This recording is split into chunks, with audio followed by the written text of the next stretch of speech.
For the thousands in attendance and the millions watching around the world, we are live and amplified. So let's get ready to podcast. Fire it up.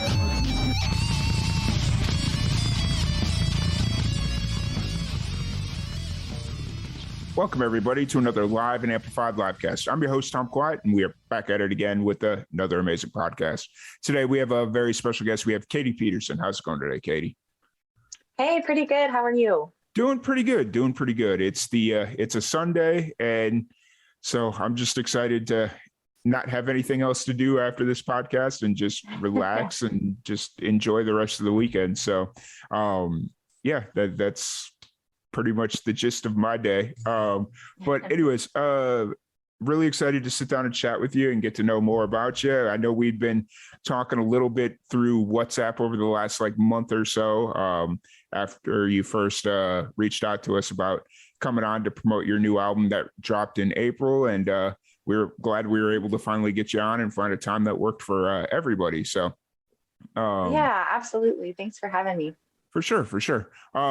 So I'm really excited to sit down, and for anybody that's just getting to meet you for the first time, what's your background? What got you into music, stuff of that nature? Yeah. Well, I grew up, we inherited a piano from my grandparents. And so music was just sort of all around our house and was always really encouraged growing up. And so in high school, I started learning guitar and then kind of messing around with pop piano chords and stuff like that, and then just started writing, and it kind of spitballed from there. So yeah. And you're originally from Michigan.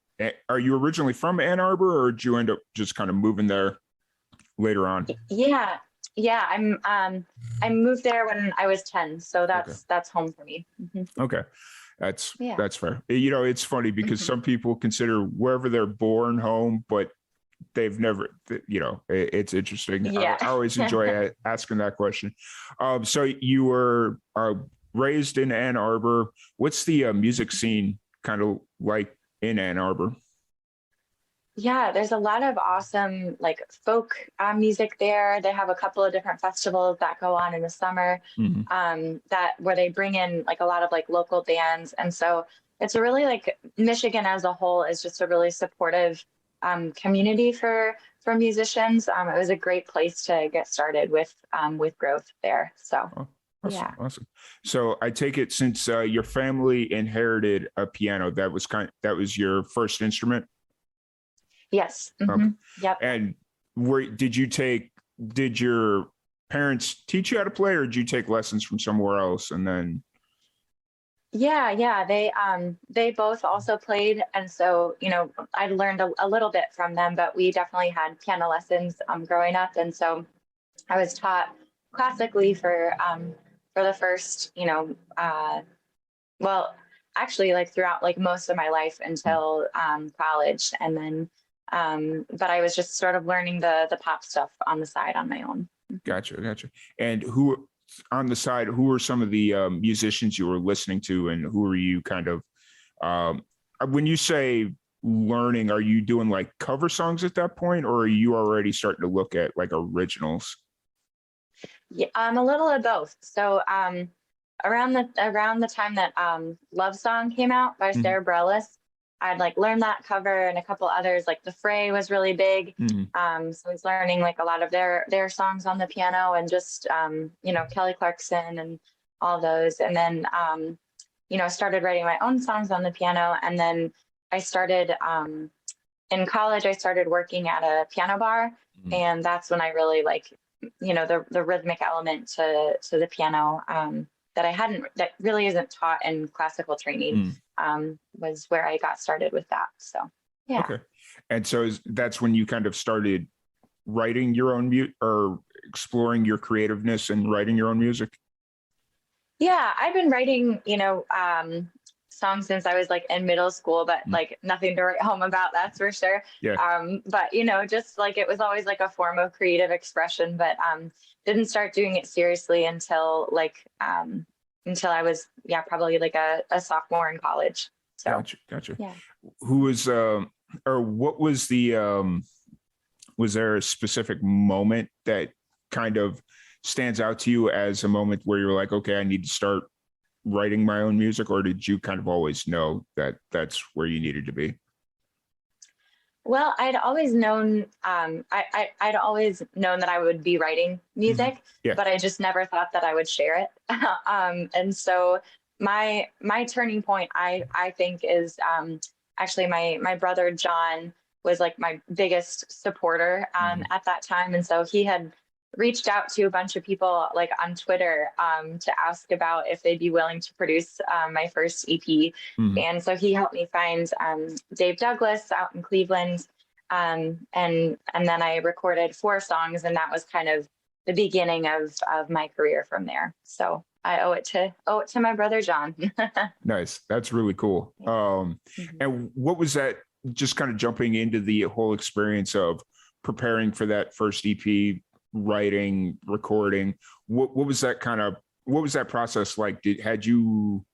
Let's start from like the writing aspect of it. Did you specifically write knowing you were going to put together an EP, or was it kind of more of a learning process with your producer and engineer where they're like, yeah. I came to them with like 5 or 6 songs. And so we kind of whittled it down from those 6 and chose 4. I would say it was a little of both, as far as like I had the songs there, but we did change a little bit of the structure, and Dave really helped me to make it more, make them more accessible in that regard. So I listened back to that EP, and it's like, oh man, like I was really just getting started, but I was so proud of it, and I still am. So yeah.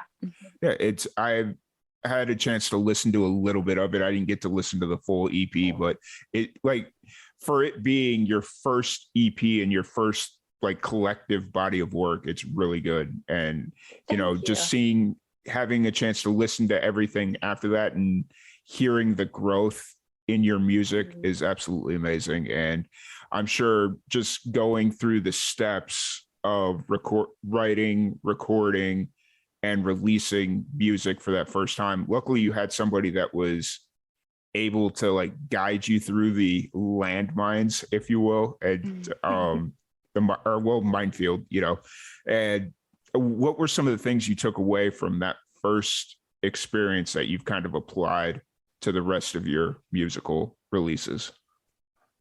Absolutely. Well, thank you, first of all, for saying that. I really appreciate those kind words. I think from that first experience, what really stuck out to me was just kind of understanding. Like, I remember in one song, I think it was Our Old Friends off of that record, I had like 2 pre-choruses after the first verse, and just different things about structure that I really learned a lot from that experience of just sort of taking that into the next project and so on. But also just how much drums can make a song come alive, and how much just letting the session players do their thing can really become magical, instead of like writing out all the parts or asking them what to do. Because I really had no clue what I was getting into when I first got in there, but I was just in such good hands that it really helped to set me up for any of the future projects that I did. So for sure. And at this point, are you still living in Michigan, or had you made your transition down to Nashville at this point? I was actually living in Indianapolis at that time. So I lived there throughout college. I went to Butler University, and then I went back to Michigan and went to Eastern. So gotcha. Butler University. Wow. I don't hear a lot of people bring up Butler University, but it's, because I grew up, like I mentioned earlier, I grew up in South Chicago, and we had, like, unless you're from the area, it's, at least for me, it was like anybody outside of like this certain region of Indiana, Michigan, and Illinois, nobody really seems to know what Butler University is, but it's interesting. Absolutely. So you're going to school at Butler. Are you studying? Are you preparing already at that point to be a musician? Are you like studying music, or are you studying something completely different? Yeah, I was studying music education at Okay. first. And then kind of realized along the way that teaching wasn't really for me. And so I switched, I continued on to like continue taking music classes, but I switched my major to speech pathology, Mm, actually, speech therapy, because I wanted to work with singers, like with voice mm, issues, and sort of take that route. So that's why I ended up going back up to Eastern mm. to finish out that schooling for that. Mhm. Gotcha, gotcha. And then at what point did you transition over to moving to Nashville? I moved here about 2.5 years ago. Okay. So just before 2020, I had graduated from Eastern and had been working there as a speech therapist for a while, and just knew that it was time to take a leap of faith and go for what I really wanted to do. So Mm. I've been here for 2.5 years, and I don't foresee myself leaving anytime soon. So Very fair, very fair. You know, it's I moved here to Texas about 2.5 years ago, and mm, let me know if you kind of feel the same way about your move to Nashville, but it only feels like I'm getting to know where I'm living at just recently because of the whole pandemic, and missing pretty much 2/3 of my entire existence here. yes. I is that kind of how you're feeling in Nashville? Like you're only just now starting to see what Nashville's really about? Totally. Yeah. I feel like the first shows that I started, I had like really dove in hard, like at the end of 2019, and was, playing rounds and trying to meet people. And then 2020 came, and then obviously, Yeah, yes, yeah. lost a whole year. So in a lot of ways, last summer felt like I had just moved there, because Hmm. I was, meeting all these new people, and going to all these places that I had only, seen on Uber Mm. Eats for a Yeah, year. yeah. And, like being able to actually experience them is totally different. So in some ways, I feel like I've only really been doing what I came here for Mm. about a year. So I totally resonate with that. Yeah, for sure, for sure. And of course, during the pandemic, it seemed like there's a lot of people that were moving to like there's a lot of people leaving Nashville, but there was also a lot of people moving into Nashville because it was one of those Mhm. things where it's like, well, now's the time to do it. Like Yeah. we just realized that you can't plan anything. So just when you get the chance, jump at it. And I know a lot of friends that recently moved to Nashville within the last year, year and a half. So which Yeah, is really absolutely. cool. So, Hmm. um, so you've been in Nashville about 2.5 years. You, what did you kind of do during the pandemic? Were you still doing music, or did you have to like kind of find something else to do in the meantime? Yeah, I moved down, and I actually ended up getting a job as a speech therapist Mm, still. So I did that throughout the whole, year of 2020, mm, and 2021 actually. And then I actually just left that position at the beginning of the year, mm, because it was just, I'm so grateful for it during that time, because it mm. was like, it helped support me and all of that. But when push came to shove, it was like, okay, where am I going to spend my energy? Yeah, It's not a renewable resource. Like I've yeah, got to, figure out how I'm going to spend my time. So yeah. I made that decision, and it's been a good one. Mhm. Awesome. So it's pretty much since the beginning of the year, you've been a full-time musician, Yeah. Yep. So and just gigging, writing, and all of that. awesome, awesome. What's been the funnest part about being a full-time musician? I think my favorite part is just being able to like structure my day Hmm. as if it's a work day, but doing all of these things that I just love so much. So, generally in the morning, like having a write scheduled, or, planning out a tour, or, Hmm. catching up on emails. Um, just being able to do all these things like during the day at home with my dog, that I used to have to kind of like cram in Yeah, whenever I had time, like after work. So it's been just, I guess you could just say it feels a lot more like freedom. So for it's been sure. nice. For sure, for sure. And so obviously we're here to talk about your new album, Limitless, which you released back in April. How long has this project been in the works? Yeah. Well, I guess it's been in the works basically since like just before I moved down to Nashville. I guess I started writing around that time, and then didn't really know that it would turn into anything. But over 2020, I don't know if you felt this way, but it just, because we had all that extra time, wasn't really doing very much. So I was just writing and creating, in a lot of different ways. And so I started just realizing that I had this whole catalog of songs that kind of went together, and I was like, oh, maybe I should just do another album. And I had started making candles. That was kind of my pandemic project. Nice. So I was like, well, that could be kind of fun merch, so it just sort of all snowballed together that way. But yeah. That's awesome. You're the third musician that has made candles during pandemic. That's funny. It is very therapeutic, I tell you. I tried in 2018. I had this idea of so I'd gotten really into vinyl, I'm really into vinyl, but I went to eBay, and there was a bunch of wholesalers that were selling 45s, lots of 45s for $10. You can get 50 of them for $10. I was like, okay, I'll buy that, and just whatever's if I find a hidden gem in there, cool. If not, I'm going to do a project with this. And I had an idea of making live and amplified candles with the vinyl as I would melt down and form the vinyl into a cup or something, and that's make so it cool. A candle thing. Except I could never keep the candles lit. For whatever reason, there wasn't getting enough oxygen or whatever. And it would just they would go out every 2 minutes. And I'm like, well, this is an experiment, and it failed. Yeah. Miserably. Oh man, that's such a cool idea though. Wow.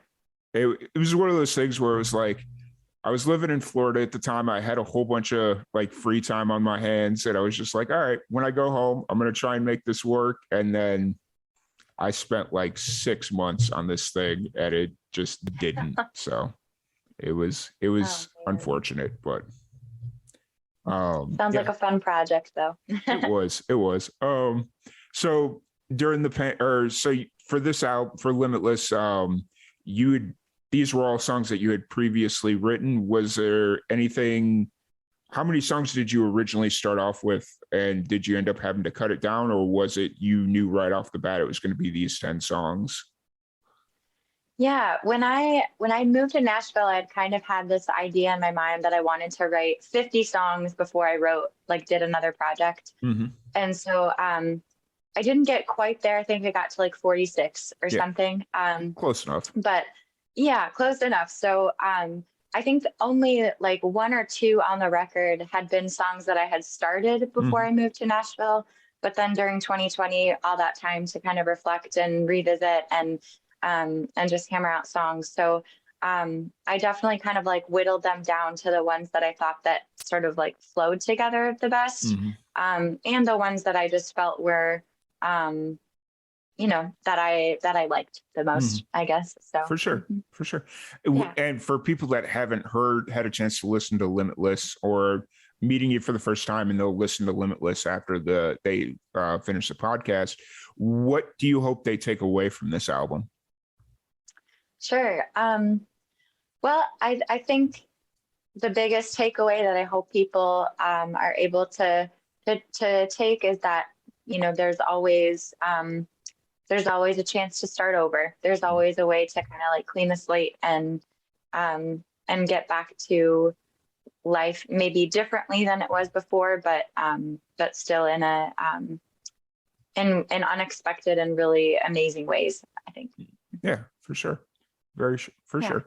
And then one thing that I like to do, some musicians like this question, some don't, but I'm going to ask you to pick your favorite child. Of the 10 songs on Limitless, what's your favorite song to perform live? Oh man. Well, I think it depends. Like if I'm playing solo or with a band. Hmm. With a band, my favorite one to perform live is Guard Down. It's Hmm. the first track on the record, and it's just a straight like pop rock song. Like it's Hmm. just super fun to like play as a group. And then the other one that I really love performing live, yeah, it is so hard to choose, honestly, but I really love Lake Louise. Hmm. It's just a really pretty piano part, and it kind of to me, it sort of I like kind of pulled in some of my classical roots for that song, Hmm. and it's just really fun to perform. So For yeah, sure, for sure. See, a lot of people misconstrue what I ask and say they think I'm asking pick your favorite song, and it's like, no, pick your favorite song to perform live. That's a completely yes, different question. totally different question. Yep, I Yeah, can answer that one. yeah. Yeah. Because the first time I asked that, I asked it, "What's your favorite song?" And it's like, no, we can't answer that question. But then they're like, if you switch it up to like perform live or whatever, it's that's a very answerable question. Um, Sure.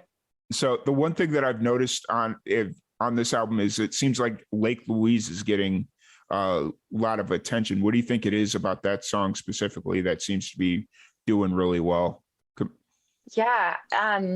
That honestly surprised me so much because it's always the ones that you think people are going to like the least, Yeah. and that end up like landing harder. And so yeah, I don't know. I think that one to me, like it landed on a lot of people's release radars Hmm. somehow. Like I don't really know how that happened, but I think that sort of helped to trigger a little bit more of like more reach, which was cool. Hmm. And but I also just think like the melody and the lyrics. And I also released it in January, and it's Hmm. kind of like a sad, wintry song. And so I Hmm. think it was just sort of like the time that I released it, the context of the song, and how everyone feels in January. Like Hmm. I don't know about you, but it's not usually my happiest month, and Yeah, I know. so I think it was just a good time for the song to be out.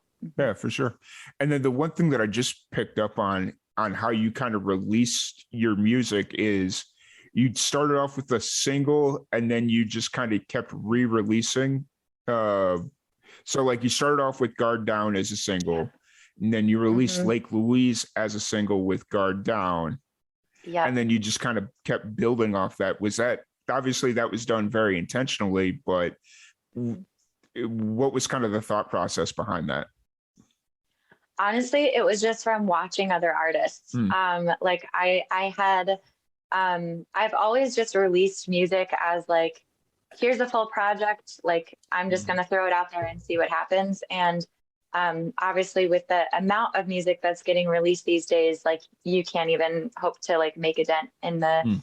um, in the grand scheme of things. And so I was like, well, maybe I'll just try this. So like Matt Carney and I like can't even think of many others, but a lot of other like bigger artists were doing that at the time, and I think still are.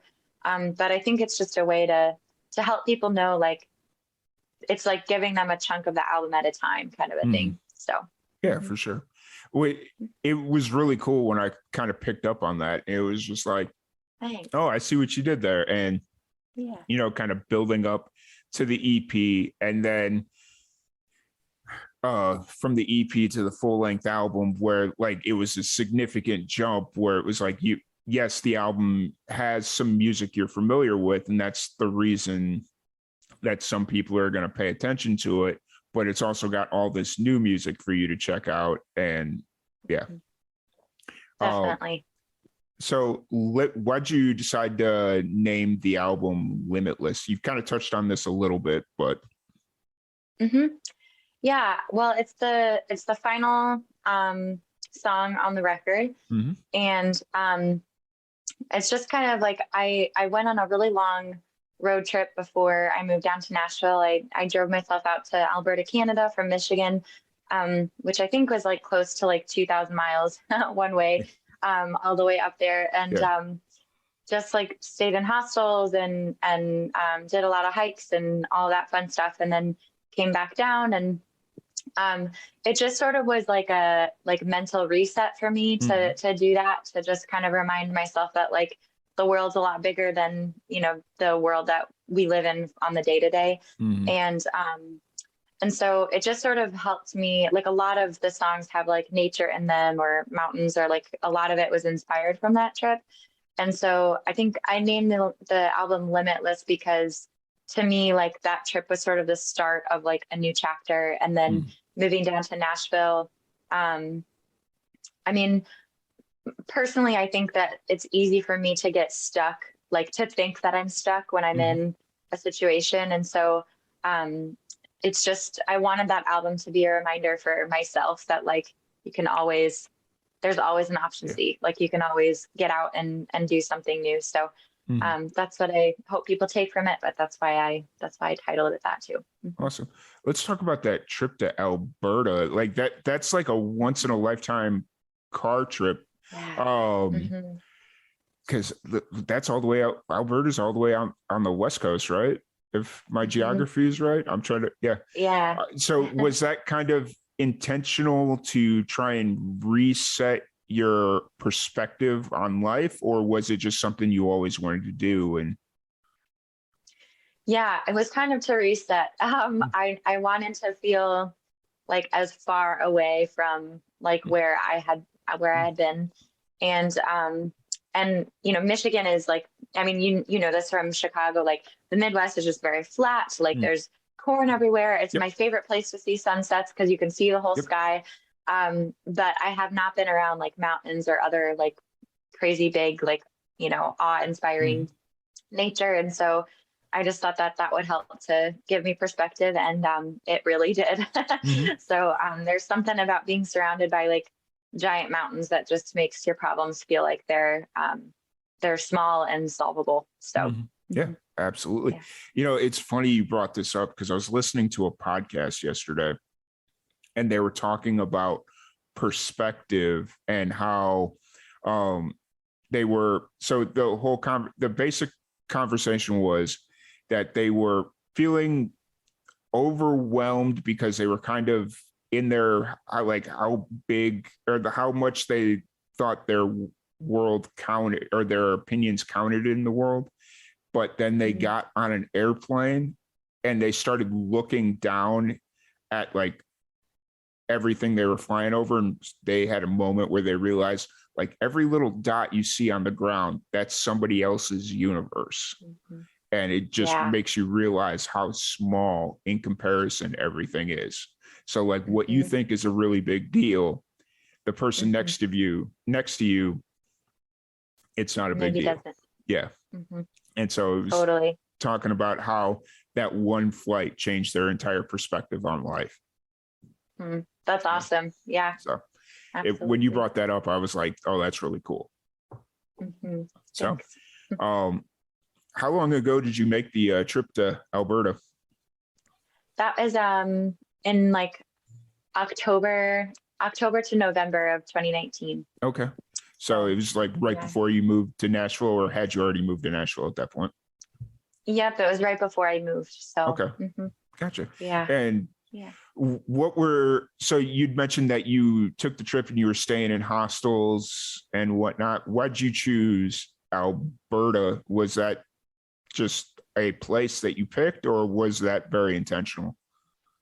Yeah, it was kind of just a place that I had picked. I like, it's honestly like, I think it was like an ad on Instagram for Lake Louise or something that I saw. And I was like, wow, that's beautiful. Where is that? And then realized that it was like all the way over there. And I knew it was kind of between like Banff National Park and Scotland. But I just knew that I kind of wanted to drive. So, because that's where I do my best thinking. And I feel like you can really see a lot that way. So, so kind of just picked it. I'm assuming during that time you did a lot of writing and whatnot.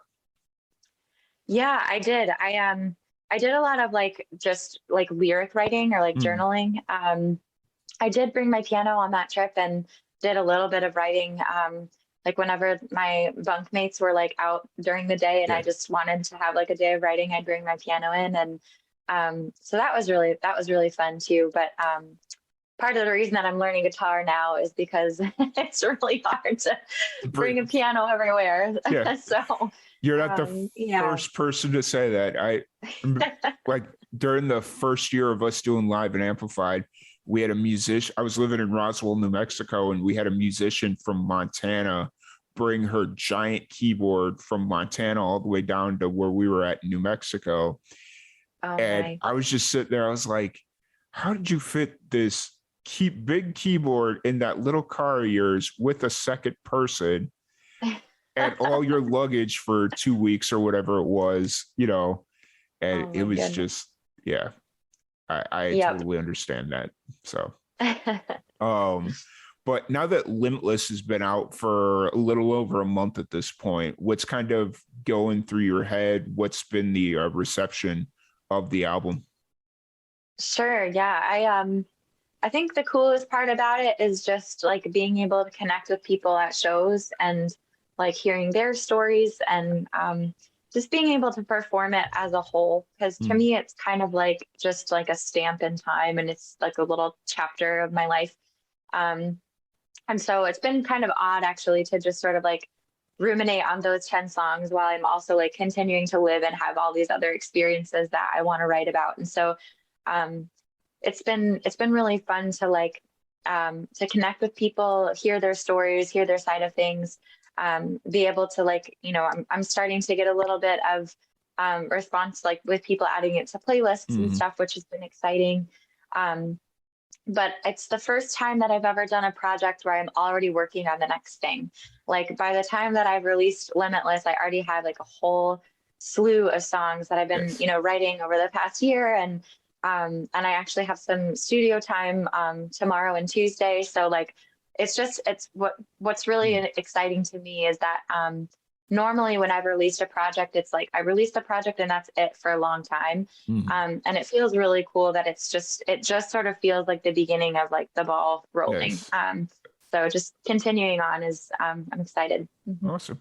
That kind of answers my next question of where you're at creatively. So the fact that is the thought process to just keep releasing albums, or do you see yourself kind of transitioning over to doing more singles? Because that kind of seems where the industry's at this point. But it also, for me, it also depends on like what you're doing in between releases. Like if you're just touring constantly, yeah, keep releasing albums because that's going to work. But if you're more just doing like local shows and relying on the releases to kind of get your name out there, then yeah, you may want to stay in the singles realm of thing.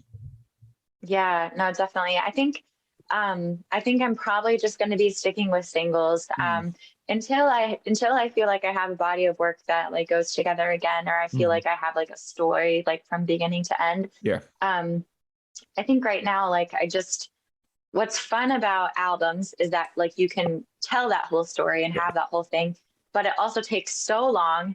And so by the time that you're telling that story, like it's, you know, very well over and you're on to the next thing. And so I think singles are a good way to just sort of be present and like release where you're at in the moment, which is more kind of where I'd like to be. And I think I will continue to do touring, but like, I think what's funny, and I don't know if you resonate with this or agree, but like, I think that the promotion for a single is like almost just as much work these days as promoting an album, because you're still having to reach out to, you know, hundreds of people to get the song attention. So and I mean, I definitely get that, and yes, it is very true. It takes just as much work to promote a single as an album, but the difference is the single, you're releasing one song and then you just move on to the next song. Whereas with an album, you're releasing a full body of work and it's like, okay, it's all gone in one shot, but the retention rate is still the same, where it's like, whether you release a single or an album, you've got about 2, maybe 3 months before people are wondering, okay, what's next? Exactly. Yeah. So like with an album, unless, like I'd mentioned earlier, unless you're touring, the album's really not gonna do much. Whereas a single, it'll keep you up on top of the charts. It'll keep you up on the playlists and all that stuff. So it's absolutely. definitely a sign of the times, but I do love full-length albums because they do tell a story and all that stuff. So it's kind of a weird give and take. Definitely. So. I totally agree. Yeah, it is kind of one of those disappointing things where the album's out and now it's like, you already have people like asking like, so when are you going to release something else? Yeah. You're like, it's like the oh album's been out like a month. What's going on, guys? Yeah, exactly. And it's just one of those deals where that's where like the live shows start to come into play, because it's like, oh, if you want to hear something I'm working on, come check me out at the live shows. Because I don't know how often or how much road testing do you do with your music before you release it?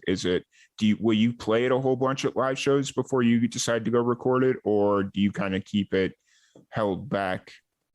Yeah, generally I would say yes. But what was crazy about this record was like, because I wrote them all in 2020, I wasn't really able to do that, you know? Yep.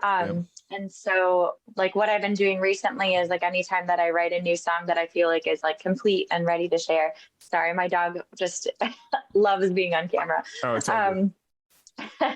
But I think like what's really fun about being able to test that out live is like you figure out like how to end a song and how to like, you know, what lands and what lyrics maybe didn't, and that kind of thing. So I really do like trying them out live before recording them, because then people get excited about the release too, because they're like, oh, like you're recording that song, like when is it out, and that kind of thing. So and of course, like hearing it live versus what's on the album will be two completely different experiences, because you may be in a hyper mood one night while you're playing a song, so maybe it's a little bit faster paced or a little bit slower paced compared to what you originally intended it to be. So that's always really cool, because like the one thing that I really like about live music is it's not exactly what you heard on the album, on the record, unless you're playing to like a click track or something and it's just,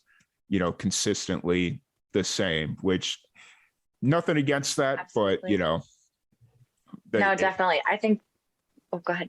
No, you're good. Go ahead. Yeah, I was just saying, like, I think one of the greatest things about live music is that you can feed off the energy in the room. And so the, like, you know, the, like you said, like the pace of it or the emotions that are in it, like it can just vary so much from performance to performance. And that I think is like the magic of like seeing someone live, you know? Yeah. Have you seen any good live music in Nashville since, well, probably a little bit more since the world's opened back up? Yeah, absolutely. Since things have opened back up and things, I think it's one of the best places to live because of that reason. Like everybody comes here. So so I've just been able to see a lot of really awesome artists and people that I have really looked up to, like as writers over the past 6 months or so. So that's been really great. Nice. That's awesome. It's ultimately one of the reasons why I see myself getting to Nashville. I get asked at least once a week, hey, when are you moving to Nashville? When I can either financially afford it without having to worry about a job, or I can find a job, one of the two. So absolutely. Yeah. We'll see how that goes. But outside of music, let's take a step away from the music business. What are some of your hobbies? What do you do to kind of disconnect from the world and relax? Yeah. Well, I really enjoy just being outdoors. So one of the things that I really loved about Nashville when I was thinking about moving here is, like, obviously you have the whole benefit of the city life, but then there's all these trails, and like Tennessee is one of the states with the highest number of waterfalls. And so like within like an hour and a half of Nashville, there's like just these giant waterfall hikes that you can go on. So that was something I really enjoyed doing, like, especially during the pandemic when, you're getting stir crazy and just need to do something. Yeah. But really, really enjoy being outdoors. I go camping a lot. I enjoy yoga and making candles and just kind of that kind of thing. I feel like I didn't realize how much of an introvert I was until 2020, where I was like, wow, I like really enjoy just like sitting at home and reading my book and Yeah. like, not like, so I obviously love hanging out with people, going to shows, like, there's lots to do in the city, but when I'm looking to like reset or regroup, then those are some of the activities that I enjoy. For sure. For sure. It's weird. I would have never thought Tennessee had the most waterfalls in the US. I guess. Yeah, I don't know if it's like in the US, but I think because I think like Oregon or Washington is probably higher on that list, but they're Yeah. also a larger state. So like, Yeah. Oh, you said for the size, you said per capita, right? I think so. Yeah. Mhm. That's really cool. Because Yeah. in the back of my head, I've been like when we were younger, we used to vacation in Kentucky and Tennessee, going up and down the river systems and whatnot. And Absolutely. I don't ever remember seeing waterfalls, but I was also 10, 11. So Sure. yeah, I don't know. But that's really cool. I'll have to try and go check one of those out next time I'm in Tennessee. Definitely. Yeah. Cool. But no, it's been absolutely amazing chatting with you. I don't want to keep you too much longer, but before we go, there's a fun game we play with every musician. It is called Rapid Fire Randomness. Okay. So I'm going to as rapidly as my words will allow me, I'm going to ask you 10 random questions from a random question generator, and you just answer them as quickly as you can. Okay. So if you're ready, we'll jump into a little rapid fire randomness. Okay. I'm ready as I'll ever be. Okay. In your opinion, what movie had great potential but didn't live up to the hype? Oh man. Oh boy. I can't remember the last movie that I saw that I really didn't like, but maybe, oh man, The Prestige. Okay. That was not very rapid. Yeah, that's fine. You're doing better than a lot of people that play. Would you rather improve your sleeping habits or your eating habits? Oh, can I say both? Fair. Yeah. We'll go with that. Do you prefer a road trip or a flight? I would say a road trip. Mm-hmm. I don't know how you're going to answer this one, but okay. If the person next to you became a serious collector of something, what would it be? So I'm guessing your dog. Yeah. Probably sticks. He loves sticks. Fair. Very fair. Cats or dogs? Dogs. If you could go on a date with any celebrity, who would it be? Oh, man. Ryan Gosling. Nikes or Adidas? Adidas. If I gave you a free ticket to anywhere, where would you go? Oof. An all-inclusive resort in like the Bahamas or something. How many tabs do you have open on your internet browser right now? Probably like 25. That is the best question I've ever had to ask. I've never thought to ask that question, but when that popped up, I was like, oh yes, this is amazing. That's a good one. And then to end the nice little game here is, how many dollars do you usually spend on a typical grocery store visit? Ooh.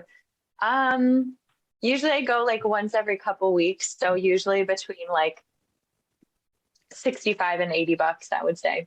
Yeah. See, for me, it's like always like $20, but I also go like 3 times a week just because. Yep. I don't know. For whatever reason, it's like I don't want any more than I'm going to eat for the next day or two. But yeah, I don't know. That's funny. I like hate grocery shopping. So. Well, yeah, I 100% get it. And technically, it's not even grocery shopping. I go to the Dollar General and it's like, oh, eggs, cool, eggs, bacon, whatever. And that's pretty much where it's at. Keep it simple. Yeah. But really enjoyed the podcast with you. Really appreciate you too, giving us Tom. time to sit down and chat. And anytime you want to come Absolutely. back on, feel free to reach out. We'd love to have you. Awesome. Um, Awesome. but before we wrap this up, if people want to check out your music or interact with you on social, where's the best place to do that? Yeah, you can find me on Instagram. That's where I'm most active. It's Katie Pederson Music. It's KATIEPEDERSON Music. And that's Instagram, Facebook, and TikTok. That's my handle on all of those. And you can look out for like new music and stuff on Spotify under my name. So Nice. yeah. I have to say though, I have to admit really quick, when I was throwing out the link this morning to let everybody know that we were about to go live, for whatever reason, I had a brain fart for a second and I almost tagged your personal Instagram page other than your music page. Cause and I'm just sitting there, I'm like, wait a minute. When I posted the graphic yesterday, did I tag the wrong page? Oh no. And you got it. That just in the back of my head, I'm like freaking out for a second. Then I went and checked the page that I tagged and I was like, nope, that's her. But then who's this one? And then I was like, oh, she's got a music page and a personal page. I could never do that. It just in my head, it was just like, oh man, it was insanity. I know. But that's funny. Yeah. Oh. But for any of the young musicians out there, do you have any advice for them? Yeah, just keep going. I think that the biggest piece of advice is that if you're not happy with the song or the way that it was received, there's always going to be another one. There will always be the next one to go. So keep going. Awesome. Well, once again, Katie, thank you so much for hanging out with us. It's been an absolute blast. And I look forward to having you back on in the future when you feel the need to come back on to promote the next body of work or whatever you have going on. And I'll be following your music on Instagram. I'm trying to get better at Instagram, but it's just doesn't seem to. I feel you. It seems to be really hard for me for some reason, but I'm with you. Yeah. Once again, thank you so much for joining us. Thank you, everybody, for hanging out with us. If you've been hanging out with us on Twitch, we really appreciate you. We're trying to grow this community here. This is a new adventure for us. We've been streaming on Twitch now for about 3 months. As anybody that has been following us for any length of time, we were on Facebook prior, and then we kind of made the switch over to Twitch here earlier this year. And it's been a fun experience. So if you're not following us, please do so. Or if you want to check out the podcast in full, it'll be up on Spotify, iTunes, all that fun stuff here, probably within the next 24 to 36 hours. So be on the lookout for that. Once again, Katie, thank you so much for hanging out with us. Really appreciate it. Thank you, everybody, for tuning in, and we will see you all on Tuesday evening. Thank you, Tom. Really appreciate your time. Cool.